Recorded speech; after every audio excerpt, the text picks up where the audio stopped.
Gonzo, my dude. What's up? What's happening, man? Man, nothing much. Just training. That's it. Getting myself beat up. That's what it's all about, you know. Yeah.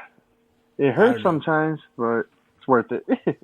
That's what, some people say to me, they go, oh, is wrestling, oh, wrestling's predetermined, or, a lot of Hmm. people, you always hear like wrestling's fake or this and that. I'm Yeah. like, doesn't feel like it sometimes, man. No. you Like, know? no, like, I tore my meniscus last June wrestling Yeah. a practice match. And then I had the fear of missing out because I didn't want to get surgery, so I kept on putting it off. And about 3 days later, I wrestled some guy at a lucha show, or galley lucha, I should say. And my knee gave out during like the first minute of the match, and it went, yeah, not a good memory.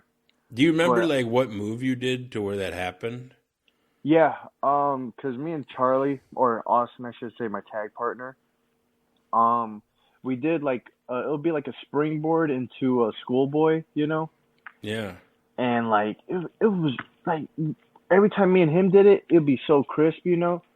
And then, but it was a practice match, and I wrestled Mario, Pardua, Yeah. and he was just a little bit too close to me. And when I did the springboard, I stopped, and my knee planted, my knee planted on the ground, and I just instantly heard a pop.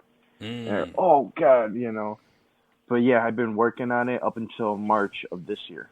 See, mine happened. I tore mine doing a monkey flip. I was the base of the monkey flip out of the corner. Oh shit. And as I came, I was planted. And then Mm. as I went to flip, mine tore. Mm. And, that was right in the beginning of a match. And I still had to like finish the whole match. Oh God. And, I didn't really feel it until I was done, Yeah. And then I was like, oh my God. And that felt, I don't know about you, but my knee felt weird for about a year Mm. afterwards. Like it just, like I still wrestled and stuff right away after, but I want to say for about a year, I just didn't feel comfortable 100% like hitting, running ropes and stuff like that. Yeah. It's the kind of the same way for me. Because I remember, because I do some training with Miss Kate, Hmm. and like she has us doing like top rope stuff, and like just for warm ups, like how to like springboard on the top, Sure. and then get down. And I used to be able to do that, and I'm just now it's just like, oh God, and Yeah. then I forget what that's called, but it's just basically you jump in the ring over the top rope, you're on the apron, you just jump over. I used to be able to do that, but now I don't know if it's a mental block or my knee's weak, but it's just, I don't know. It's just an obstacle that I got to overcome. Well, I've never been able to do that. So, Mm. Well, I never did it in a show. Only in practice. So I but don't think I'll yeah, ever do that in a show. I think I always just kind of like, even though it felt weird, I just kind of worked around it, and then Mm. eventually it just went away. Like, and then I Yeah. was like, fine, Mm. But dude, like, wrestling hurts, man. Like, Yeah. especially, you work a couple shows on the weekend, and then that Sunday morning, you just don't want to get up, or Monday, Mm. you just don't Yeah. want to get out of bed. Or, Mm. things hurt just a little extra bit more. Or even if you don't wrestle for a little bit and then you go back to wrestling, Yeah, oh my that's God, tough. that next day, oh man. Yeah. And as you get older, like I feel it every day, Mm. but I still feel like I maybe could go out and bump and I'd be totally fine. It's like riding a bike. Mm. But yeah, it takes its toll on you, man, after a while, for sure. A lot. You have a lot to look forward to. Oh yeah. God, I still feel it. I feel it in my lower back right now.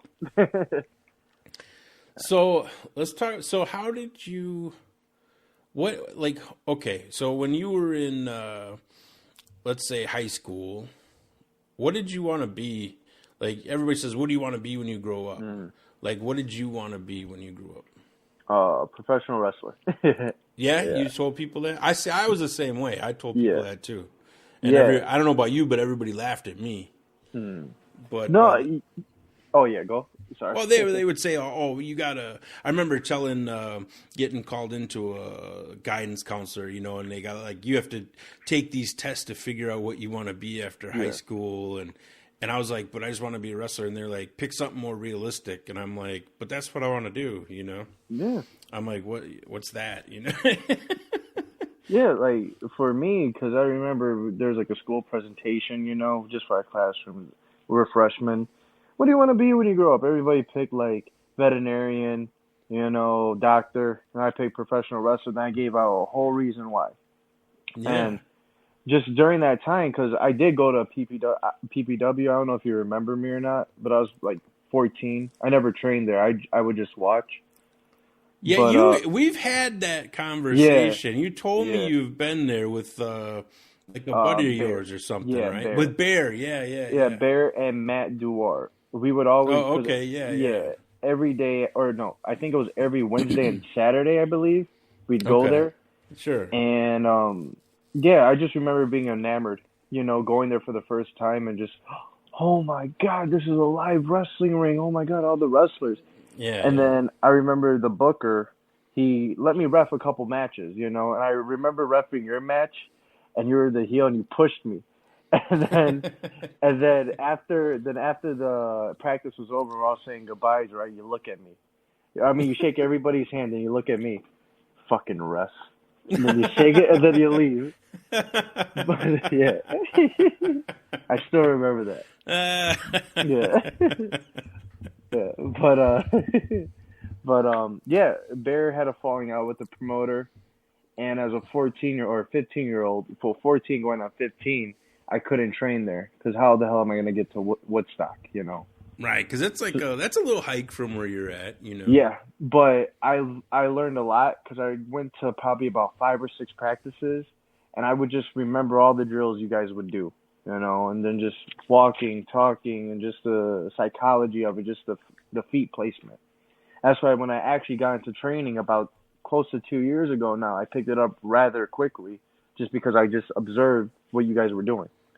Yeah. Yeah, I remember the first ever match that I did, and I remember asking, this before I hadn't even had an entrance. I don't even think I had entrance music, and I'm like, oh, what am I supposed to do when I go out there? And it was like, dude, just walk out like you're a damn wrestler.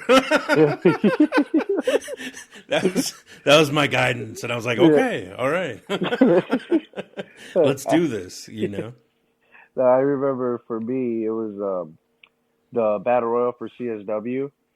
And nobody's gonna pay attention to me because there's probably about 50 of us, in the Battle Royal. Yeah. But I'm nervous at first. I'm drinking water. I'm hyperventilating, and the person to help me out was Wyatt Doom, the killer. Okay. Yeah. He gave me some of his Gatorade. I'm like, okay, good. I get out there and I try to have this mean face on. I got a Wu-Tang shirt on. I'm thinking I'm badass.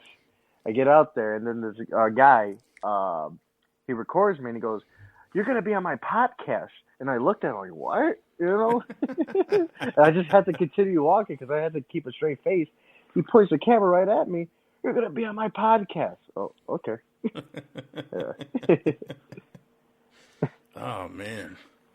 So you went from coming to the shows, seeing that, getting all pumped up about wrestling, and then 2 years later you went. How did you go about finding a school, or did you find just somewhere that was closest to where you're at, or did you actually look into other schools? Because there's a lot of different places to train now, and I always wonder how people go about finding their school. Like mine, for when I trained with at the time NAWF, but now PPW. A friend of mine who was in wrestling recommended that place to me as the place to train, So I didn't really, at the time, I didn't really scout out a bunch of wrestling schools.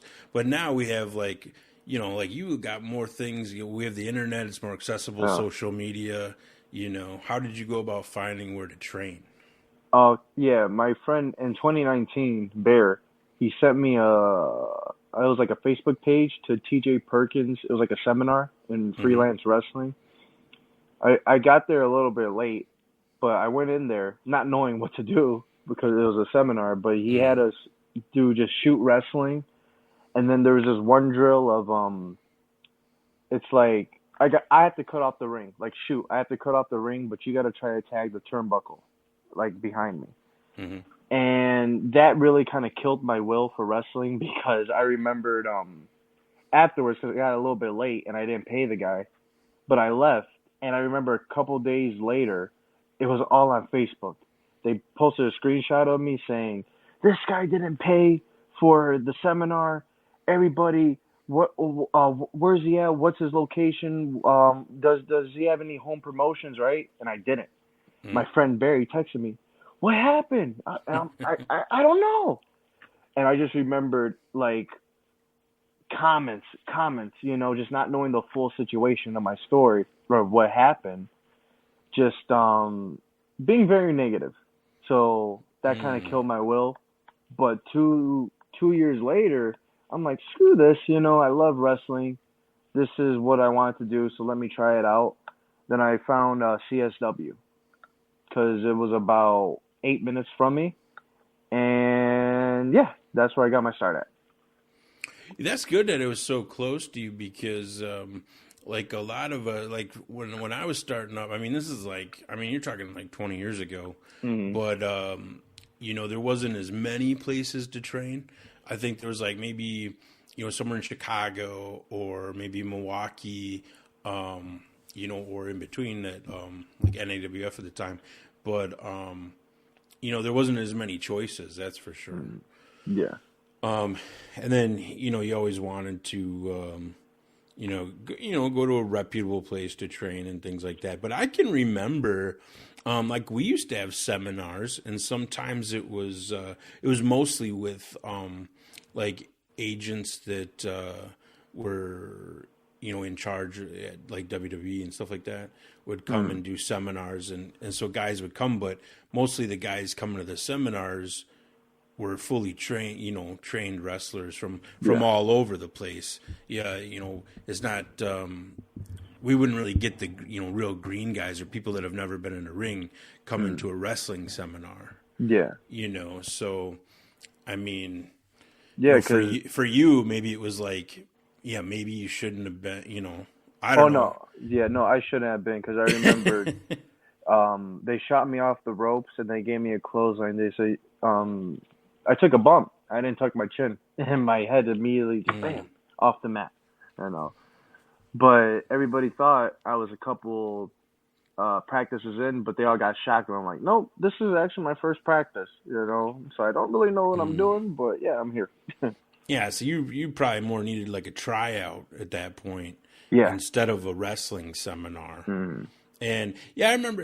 That's crazy now because anything that happens in wrestling, ends up on social media, or one person, has something bad to say about somebody, and then everybody just piles on when they maybe really don't know the full story. No. Or at the time, you're not even a wrestler.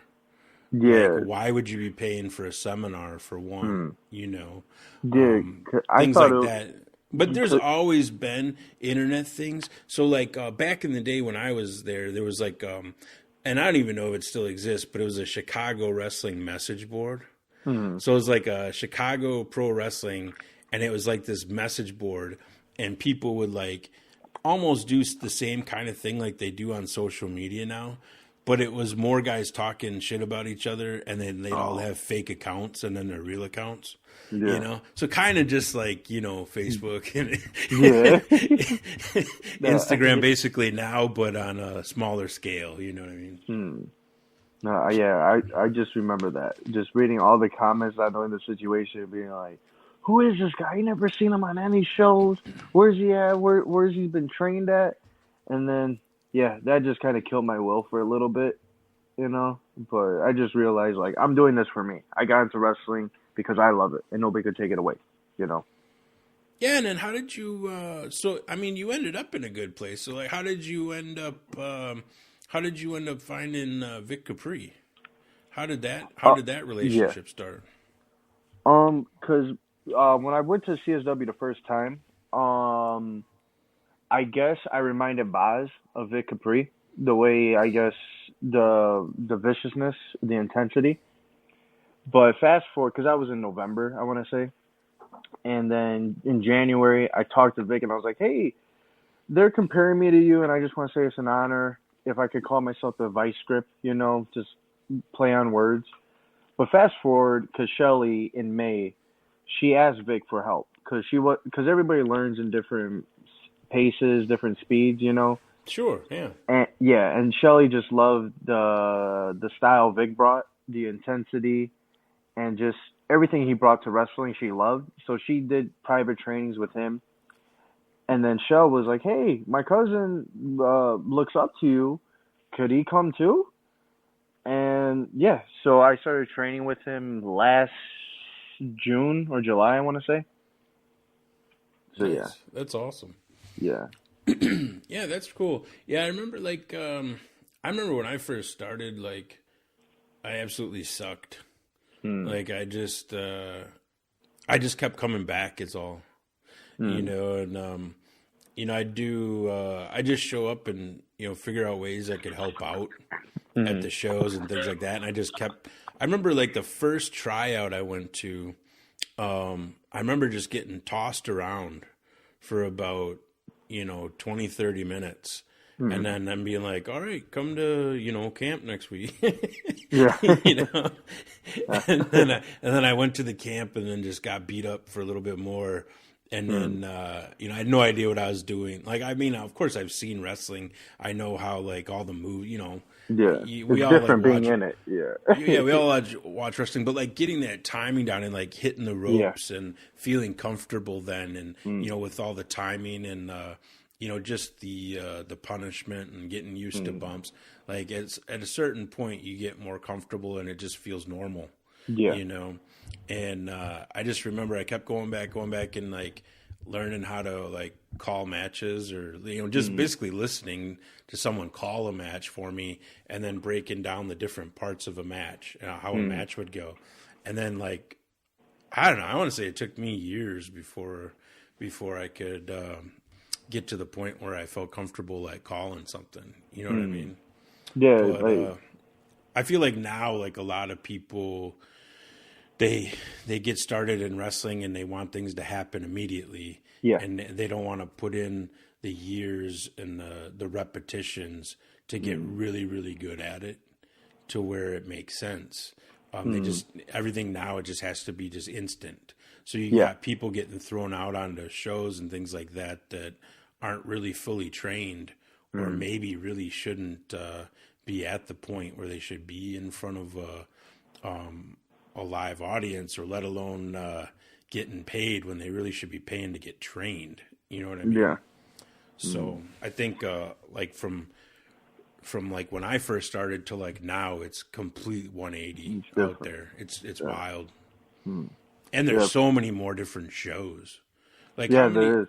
like, and that's one thing I really don't understand is like, I don't know if it's people think they need to get the repetitions in by just quantity, of working as many shows as possible, or they have to be on a show every weekend. It doesn't matter where that show is. But are they really getting better because they're working other quality workers? Like you're not going to get any better by working just people that are green or don't really know what they're doing. You know what I mean? So I think there's a lot of, it's just like that. I see a lot of it now. Yeah, It's real messy out there. Like I see a lot of where they train and then they're able to do cool moves, like a lot of athletic stuff, and then that's why they're put on the shows, and that's why I don't know, it kind of frustrates me just a little bit, but yeah, it's just that because for me wise, I didn't know what I was doing in the wrestling ring. But I remembered I had my first match like 2 months into my training, but all I knew how to do was like I could punch really good, I could stomp okay, but I could sell like really good. Like that's one thing I like I'm proud of. Like I could sell, and I just remember just selling for everybody. And then I just learned probably about coming up on a year, the difference between selling as a babyface and a heel. You know, selling is just not taking moves or giving moves. You know, it's about the facial expressions. It's how you act. You know, and that's just something I learned about a year ago, 8 months ago. You know. You know what's funny is, you know, I look back at, you know, now that like, you know, just selling and things like that. Like I used to do that when I was a kid. Like I'd pretend to get in fights. I remember with my cousin, and I'd have him like throw me into some cabinets or something, and then I'd have like a blood capsule or something, and I'd pretend like my mouth was bleeding, and I'd be like overselling it. But at the time, like that was just me doing like pretend. You know what I mean? Yeah. Like I didn't think of it as like, oh, this is what a wrestler does, or this is a work. You know what I mean? I would do that same thing with my cousin, but I would have a blood capsule. I would use my own spit, like it'll be growing down my lip. And I remember my grandma was like, "What's on your lip? It's all dried up." Saliva. Yeah. Yeah, I would always go through like little scenarios like that, sympathy like scenarios, and then like then when I started wrestling, I was like really good at it. Yeah. You know. But I always loved like facial expressions were like my thing, you know, and trying to beg to the crowd to like help me, and you know, and show them. I was always taught to like show them your face constantly. Yeah, like because I came to the realization of all the people in the crowd, you know, like because families, you know, that come out with the little kids, you know, the parents probably seen a lot better wrestlers than majority of the card. Or just a lot better wrestling matches, you know, because it's so accessible. You know, you could go on Peacock, you could go on YouTube, and you can see so many great matches. But the thing I like to do is where people actually think if I actually punch somebody for real, or if they actually punch me for real, or something went wrong, like if I got hurt, or because I want the parents to whisper to each other, "Oh man, I think he actually got hurt. Did he actually get dumped on his head?" You know, shit, you know, that's the type of reaction I want now. Just because like those parents, they probably seen 90s wrestling, 80s wrestling up until now. Like, yeah, I could do stuff different that they might have not seen before. I could do like a 480, whatever the hell. But if I get the emotion of where they get to whisper to each other and be like, damn, did he actually get hit? You know, like that's the emotion I want now. Yeah, I used to get that. Like, I've had people actually say to me, like, "Oh, I don't know what everybody else was doing, but it looked like you were really hitting that guy." You know what I mean? And I'm like, "Yes, that's exactly what I've been going for." You know, like, because in the battle royal, because like you really don't get any spots in the battle royal. You know, just punches, stomps, kicks. Yeah. But I remember telling Malik because I've been watching. I don't know if I could say his name, because there's a whole lot of controversy behind it. But I just remember, because I love his back elbows and his intensity. And I told Malik, yeah, the move I want to give you, I want to shoot you off and give you a back elbow. Yeah. And when I did it, everybody thought I actually took his head off. And I'm so proud of that. I have a little version of that. I'll show you this weekend. Oh, hell yeah. I actually have a little, nobody does it, but I used to do this elbow that it actually looks pretty cool, I think. But it looks like kind of like a shoot. But I'll show it to you later. But I usually hate people. Like people would always try to do a back elbow as a comeback. Oh, yeah, no. And I can't stand those. But yeah, I'll show you a little trick to that. But yeah, that's so crazy. But yeah, like I don't understand. You know, I've had people, and when you're talking about like, you know, real green guys. I consider everybody green, even if they've been around for like 5, 6, 7 years. You know what I mean? You're still constantly learning, you know. And like, I think we had this conversation back in November. Is like, if you're not asking for advice about anything, then you're messing up, you know. Cause yeah, it's like different things you always want to pick up, you know. And like, I'll forever still be learning. Yeah, and you know, I've had you know, a few people have say, you know, made comments to me like, hey, how come I'm working the same guy every month? Or how come I'm doing, you know, and it's like, yeah, but you like, that's the only way you're going to get better is to work the same people and, you know, work with the same group. And what's great is if you can work with the same group that you train with, then it just makes everybody better. You know what I mean? Especially when you're in the ring and calling stuff like on the fly too. Yeah. You can start anticipating each other's moves, and that's how a lot of these guys got really good. Like a lot of the guys like you know, Nestra, Adam Stallion, like guys like that, is they all worked each other repetitively week after week, and, you know, can just call stuff in the ring, you know, without, even if something gets messed up, they don't have to rely on spots. You know what I mean? No, like, I remember being, like, really green. Like, this is probably my third practice in. And I just walked and talked with Vic, Anestra. Yeah. And, like, I remember, like, everything was going so good. You know, I mean, everything went good. I just remember him throwing me to the buckle and him telling me, die. Throwing me in the buckle, boom. I didn't know what that meant. He threw me in the other buckle. Said the same thing, die. Boom. Didn't know what that meant. He threw me again, died. I'm like, oh, he wants me to collapse. Yeah. So, boom, I hit the buckle, then I die, you know? Like, little stuff like that I picked up from Vic, you know? Yeah, yeah. Yeah, and that's the thing. Like, if you can get in the ring with somebody that, you know, you can just listen and they're calling the whole thing.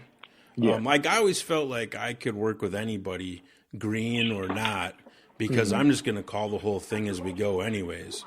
So you're still going to look like $1 million, you know, because I'm going to put you over, but you barely have to do anything. You know what I mean? Just all you got to do is listen.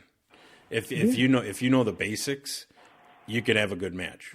You know. No, you're 100% right. Because for me, all I knew how to do was stomps, kicks, and then sell. That was pretty much it. And I just listened to whoever was calling the match. Yeah. You know. So what would you say, like, who are your, obviously you watched wrestling in a different era than when I started watching wrestling, but who were some of your favorite wrestlers that you saw on TV, like, growing up? It would be Bret Hart, I would say, because I just loved his psychology and just the way he approached matches. Now, were you watching during, like, now is this Bret Hart, like, heel Bret Hart? Was that like Hart Foundation? Like, yeah, Hart Foundation. He was in the wheelchair for a little bit. He had the whole like the heel thing going on with like Michaels, like that era. I'd say probably about 95 leading into 96, 97, I'd say. Okay, all right. And then I remembered Ric Flair. Like, I popped for this more than like a 380, whatever the hell. Ric Flair was going to give Bret Hart a back body drop. And when Rick put his head in between Bret's armpit and gave him the down up, Bret put his right leg in between Ric Flair's legs to hold it. Like, nope, you're not pulling me. Then gave him a shot, then twisted Rick and gave him a Russian leg sweep in that same position. And I'm just like, that was badass. Holy shit, you know? Yeah. Yeah, dude, Bret Hart was always fun to watch. He was one of my favorites too, and even Ric Flair too. But they've been around through so many different generations, you know. Yeah. But I remember the first time I met Bret Hart. I'll never forget this because it was in Whitewater, Wisconsin. WWE came to the college to do a house show, and I saw him coming out of the building after the show, and I ran up to get an autograph at the time. Yeah. I was like, I don't know, 14 or 15 years old, you know, and I was so like excited about meeting him. And I said to him, I had my card that I wanted him to sign. And I said, oh, it's great to meet you or something like that. And I was like, I said, you're my biggest fan is what came out of my mouth, you know, you're my, and he stopped and looked at me and he goes, really? Huh? Like, you're my biggest fan. I said, that's all I could say. Like, then I was like, I thought about it and I was like, oh my God, why did I say that? But I'll never forget I'll never forget the story you gave. I don't know if we could tell it or not, but it was about it was about the Arn Anderson and Ric Flair workers handshake. Oh, in the airport. Yeah, dude. That same was thing. So funny, man. Yeah, same thing. Like, dude, like, I remember like a young teenager again. I'm in a Florida airport, and we're walking to like our terminal, and there was like a little bar area, and I see like Arn Anderson and Ric Flair having a drink. They're sitting at this table, and like nobody's around. It was like this like perfect little moment, and I remember we went up, and I was terrified, of course, and I remember like, I introduce myself, and Arn Anderson just grabs my hand and just like, squeezes it like he's gonna break my hand, and then like Ric Flair gives me this little. I didn't even know it at the time, but it's like the little worker handshake, and I was just like, what the hell, I didn't understand it. I had no idea, and I was like, what was that just now? Like that just so weird. And then later on, like I can appreciate it. You know what I mean? I still remember that story. What the hell? That's just the thing. Have you noticed, like, as you started wrestling, and like you're only a couple years in now, but have you seen like different things start to happen, where like doors open for you in other avenues, just because you can bring up the fact that you do pro wrestling?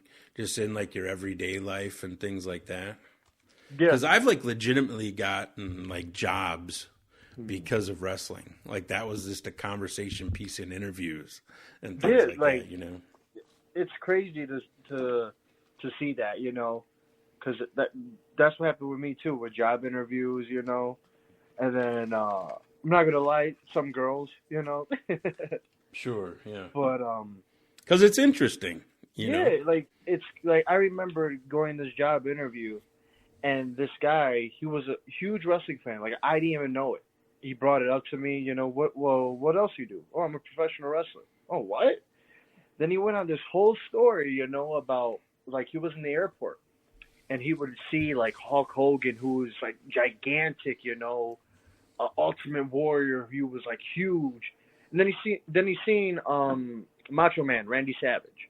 Oh yeah, and because the guy, my boss at the time, he was probably about like 6'1", 6'2". He sees Macho Man. He's like 5'9", 5'8". What the hell, And then Shawn Michaels, like these guys are so big on TV. What, But he just wanted a whole story, about that, and it just like blew my mind about that. They're just normal sized dudes. Yeah, that's pretty much it. Just TV just makes them bigger than life, but their personality too. Yeah. Yeah, I think like being a wrestler, it definitely, all of us are a little crazy. Yeah, because we're willing to do what we do. 100%. And like a lot of people, even like friends of mine, have said, I don't think I could ever get up in front of people in like you do to work a match, or even like wear a singlet. Yeah. Like they're terrified of that, So like I remembered because I was green at the time, but I managed Hans. I think this was a show where like we all split off into different promotions.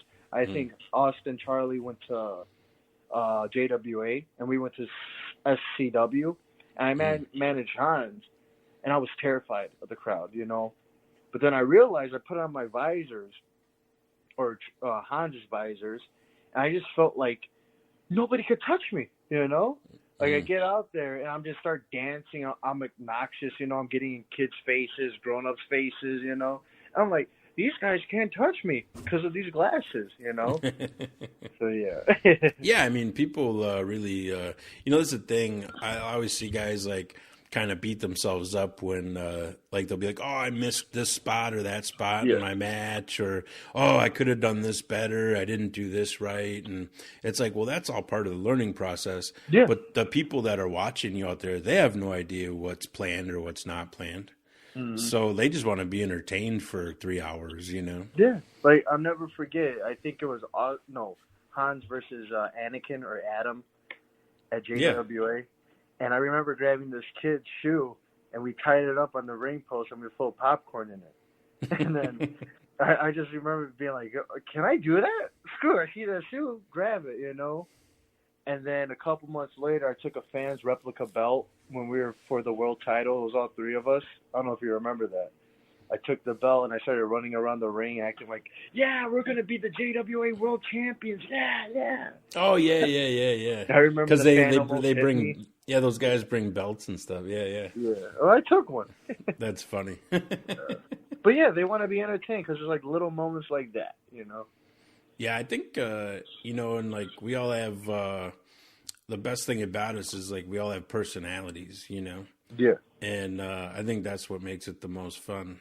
No, When we get to be like a different version of ourselves, like when I have like say people I work with would come to a wrestling show and they'd say to me, wow, at work you're so quiet and like I wouldn't expect that you do this, on the weekends, and I'm like, yeah, but I'm at work. I'm going to act like how you need to act at work. Like, I'm not going to be like this over the top maniac.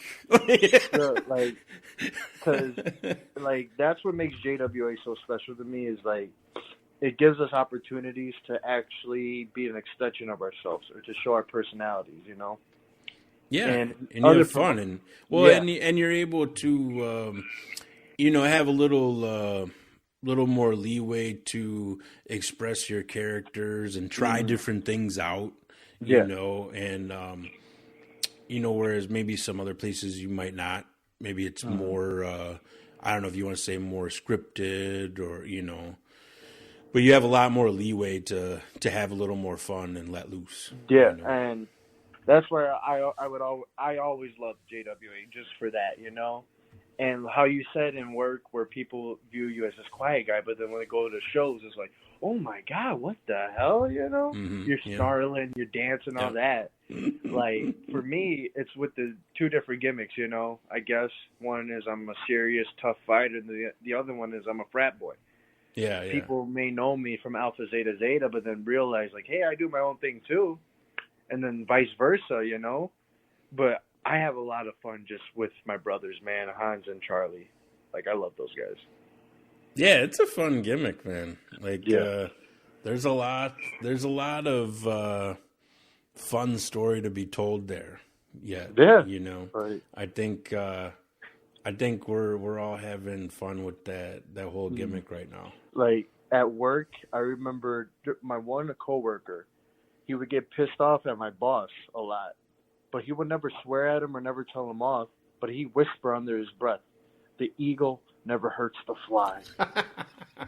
And I remembered he would say that constantly. Then I texted Hans and Charlie, "The eagle never hurts the fly." I love it. Let's do it, Yeah. And then it transformed, because like, we're Alpha Zeta Zeta, but we like to call each other like the Fabulous Eagles. About the Fabulous Freebirds, the Fabulous Eagles, like little stuff like that, that I love, that you guys allow us to do too.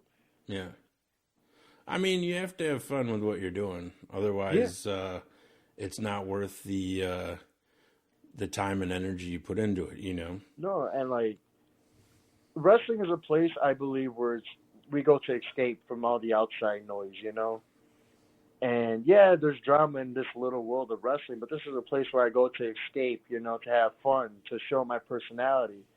And there's some promotions that want to hinder that, and JWA is not one of those places. Yeah, I think some people tend to take themselves a little too seriously at times. Yeah. And then they kind of I don't know. I don't know if it's people get stressed out or what it is, but I know at some point they used to have fun. You know what I mean? And sometimes you just got to be reminded of how fun some things really are. Yeah. Like no, I've had a lot of people that I haven't even booked that have just showed up to check out the show, and they were like, "This is fun. Like, how do we be a part of this?" You know what I mean? Well, like, I think it's just more so people, like you said, take themselves too seriously, where I think that's ego comes into play there. But I remember, like, Wrestling Shell, and we were watching Anchorman 2. And I'm like, what happens if you hit me in the nuts? And then I start crying, but I have the microphone right next to my lips.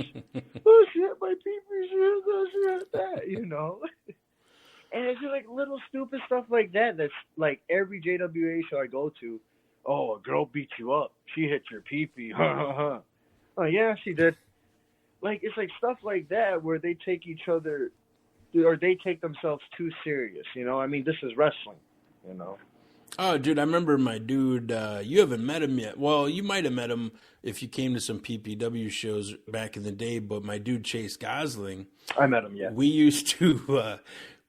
I used to like ride in the car with him a lot, and we became pretty good friends, and we'd joke around a lot, and we'd like challenge each other to add little things or comments into our matches, and like things to say to the crowd, or you know, stuff like that, or in our promos.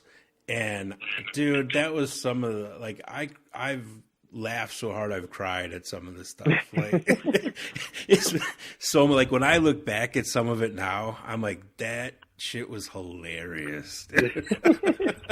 No, it's creating moments and memories. I love that shit. Yeah. It's a lot of fun. It's a lot of fun. Yeah. And then you have all those inside jokes, and you know, even if the crowd doesn't know, like you guys are cracking up in the ring, you know, during it. And, no, like, because I mean, I guess it's a rib on the boys, I guess. Where, because me, Hans, and Charlie, we call each other Cummers instead of brothers. What's up, Cummer? We would go to different promotions and introduce ourselves like that. Oh, what's up, Cummer? What's up, Cummer? And they'll be like 10-year veterans, 15-year veterans looking at us like we're crazy, you know, because we got this bright pink, blue outfit with blue polos with visors. What's up, Cummer? What's up, Cummer? Like, what? And like we forget it. They're not in our little circle, you know. Yeah. So yeah, it's just that constantly makes me laugh. Well, I don't know about you, but I always used to use, and I still do it in actual work meetings and stuff. I'll use like wrestling slang terms like during meetings. Yeah. Like I'll say like, "Oh, this vendor's just working you," and like, you know, all kinds of stuff, and people will stop and go, "What?" And then like I'll explain to them what it is, and then all of a sudden they think they got like this new inside term, and they're like, "Oh yeah, that was a work," you know. So, like Hans, he said this, and it made me laugh. We're driving to a show, right? And I think we stopped at Jules or something, you know, to pick up something to drink. And you know how people, they have trouble parallel parking or just parking in general in like a Jewel parking lot? Yeah. And they're taking forever to back up or get in there. I'm like, hurry up. Hans says, "Oh, he's working to the spot, brother. Let him work. Let him work." It was the funniest shit, dude. He's working to the spot. Yeah, that caught me off guard. That's great, dude. I love that. Like, I work in terminology all the time to where even like, you know, my friends and like my wife use wrestling slang now, like for certain stuff. And it's just like, what have I started?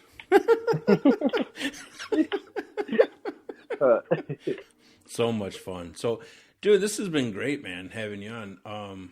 We've been only talking about it for a little while, but random thing to close out. I gotta know, like, are you team iPhone or Android? Oh, iPhone, man. And are you so I'm team iPhone as well, you know. But I don't discredit the Androids, but I do love the iPhone just a little bit more. The picture quality. Are you excited about the new phones coming out? Yeah. The 15 Pro Max. Yeah, just because I think it's time for me to get a new phone. I've been stuck on the iPhone XR that I got in 2019. Okay. So I think it's time for an upgrade because it's getting a lot slow on me. Or a lot slower. I'm on that 12, so I'm on that 12 version. Oh, okay. So I need to get, you know, I mean, they're already up to 15.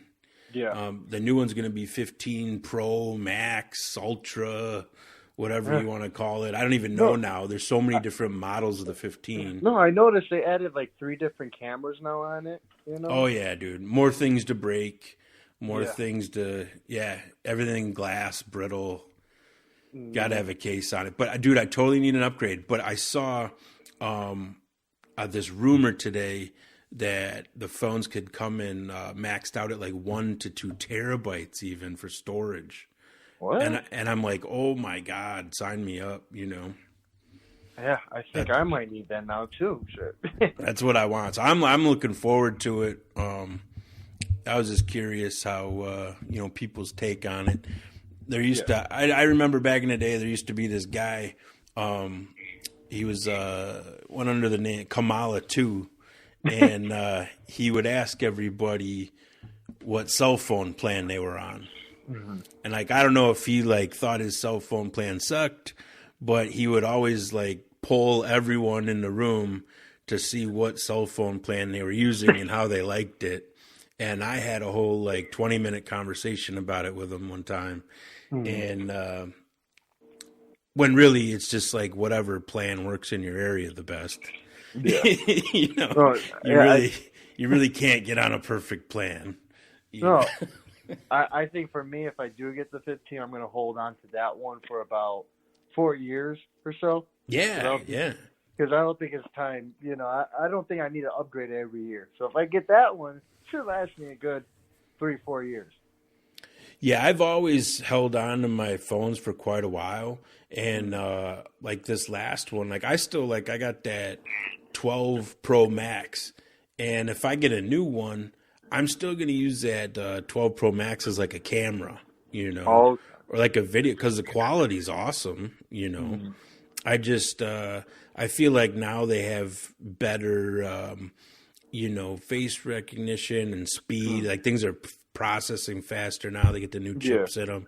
I feel like anytime there's like a new phone coming out, you're like, oh, did my phone slow down or something? Yeah. Did something happen there, I found that out because I was listening to the Joe Rogan podcast about saying, the iPhones, they get a lot slower, like the older versions when the new one releases, because they want you to buy the new one. Like, oh, okay, that makes sense. Yeah, I don't know it seems like that. I don't know if there's any truth to that, but I feel like, they're always updating the OSs and the packages. Those updates are just getting bigger, right? So it's probably like, you're just on an older device and it's processing those new things a little slower. Yeah. But when you get like that new phone, everything is just so like just zips. Everything's so fast, just boom, boom, boom, and like I don't know. I'm just ready for a new one. But like some of these carriers, like I remember I got my phones for basically buy one get one free at the time, but you had to be with the carrier on your plan in installments, so they hooked you for 2.5 years with the carrier. So, I mean, I wasn't upgrading phones during that period anyways, but now I feel like it's time, Yeah, no. But I'm excited about the new stuff and I don't know, they're talking about USB-C charging, rumored to be on the new one instead of going away from Lightning and things like that. So, it sounds like a pretty huge upgrade, so. Yeah, I think I might need to get that one. But I know the phone carriers, they provide insurance, like if you crack your screen, or would I just have to go to someone else to fix it? The carriers do. They do like offer packages and that, but I always get I've been getting Apple Care because they actually made Apple Care a little better, where I think you get like a couple crack screen instances, and then you don't actually have to pay for it all at once now. You can just pay annually, and I think you can do it up to like 3 years or something like that now. So it's become like way better, because people, if you break a screen, like where do you go? What do you do? Yeah, because I remembered I was at a show, and I set my phone like on the chair, and Anakin texted me. And, like, my phone, it vibrated and it fell. So he might owe me a new screen. But no, I had that. I'll never forget that because he texted me and it vibrated. And then, but because I remembered I wanted to get it upgraded. And I think it was only, like, pay $80 and then you get this phone and just pay it, like, monthly. Yeah. But I was going to do it, but then my screen got cracked. And it's like, oh yeah, you can't turn in that phone with a cracked screen. So yeah. Try to get that traded. Well, that's what they do, dude. Like, so I remember I got my last deal I got on a phone was similar like that. You got like a credit too if you mailed in your own phone. But there was like fine print on it where they sent you like the thinnest ass envelope to put your phone in, and then it said if the phone showed up damaged at all, they didn't have to honor the trade-in. Yeah. So, dude, I like triple bubble wrapped that thing. I sent my phones in and with a case on it. Like, I like went all out, and it like jammed it into this thin ass envelope, and there was no way anything was breaking it. You know, like I made sure that I got full trade-in value. It gives you a little thin envelope. But that's the thing. It was like the smallest envelope, and that was AT&T, and that was like the thinnest envelope you've ever seen, like to send a phone in, like so crazy. But no, what I think is crazy, it's like, I don't know if you've seen it, it looks like a vending machine, but they place them in malls, and it's like, oh yeah, get cash for your phones. I think that's so wild, you know. Yeah, but I've seen that at Walmart even. Yeah, but I found this trick out though. If your phone is at a very low percentage, right? If you put it in there, it will instantly charge your phone like to 100, like instantly, and you can take it out. And then it's 100%. But just be careful, because if you hit the button of like, send it. Oh God, I lost my phone.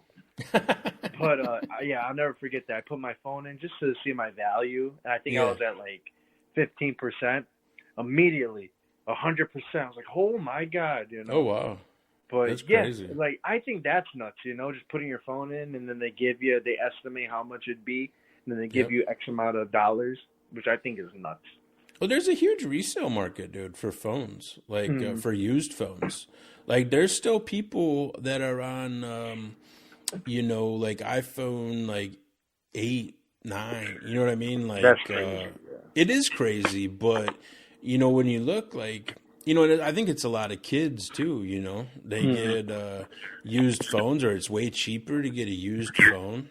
Yeah. And it's still the same operating system, it's still an iPhone. Yeah, nothing really changes except the size, Yeah, just the size and the processing and the cameras maybe.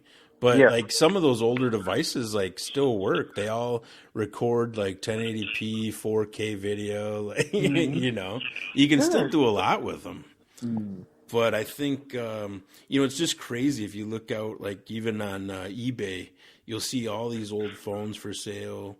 And there's still a market for them. So that's really cool. Mm-hmm. No, it's a quick way to make money too. So. More avenues to get money for yourself, which I like. Yeah. Well, all right, man. I can't wait to see you again this weekend. Should be a lot of fun. KW is always fun. Can't wait. Man. Thanks for coming on the show. Really appreciate it. We've been talking about this for a while, and I just had to say, let's just do it. It's now. And we did. Yeah. So awesome, man. We'll definitely have you on again. Oh yeah, thank you so much, man. Maybe we'll get more of your. We got to get more of your brethren on here. Yeah. Austin, you could probably get Hans. I don't know. Hans has been acting really strange lately. Just not answering any of my text messages. I don't know, man. You do come with some crazy texts, I've heard. So there could be something to that. Yeah, he doesn't reply. All right, man. We'll catch you later. It's a sleeping, I've been up since 6 a.m. Early bird gets the word what it is.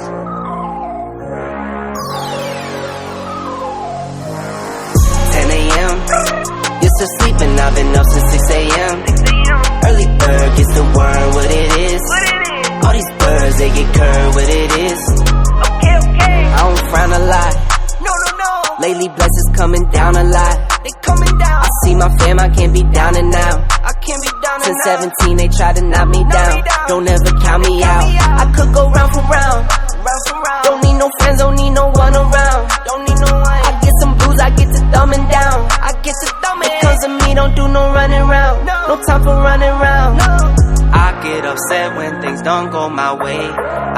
upset, but I cannot complain.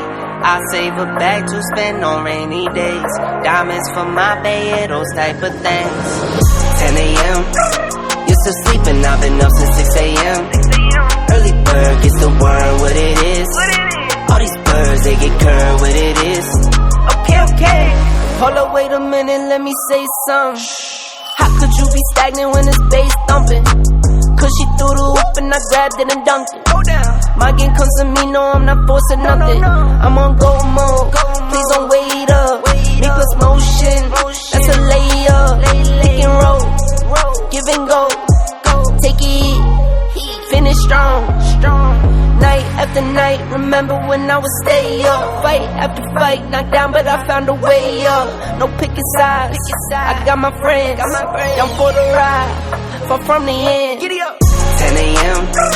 You're still sleeping, I've been up since 6 a.m. Early bird gets the worm, what it is. All these birds, they get curved, what it is. Okay.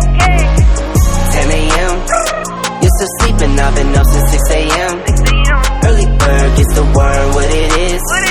All these birds, they get curved, what it is.